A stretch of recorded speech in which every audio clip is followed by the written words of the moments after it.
দেখতে দেখতে আমার ছেলেটা অনেক বড় হয়ে গেল। আজকে আমার ছেলে এসে বলছে, আম্মু পানি খাবো।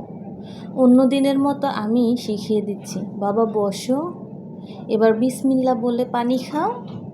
পানি খাওয়ার পরে বললাম, বাবা আলহামদুলিল্লাহ বলো। আমার ছোট্ট 28 মাসের বাচ্চাটা সব কথা শুনলো। খাওয়ার শেষে আমি যখন বললাম, বাবা আমি একটু পানি খাই, বলে আম্মু আমি খাওয়াই দে। পানি খাওয়ার আগে আমিও বিসমিল্লাহ বললাম, যাতে এটা দেখে সে শেখে।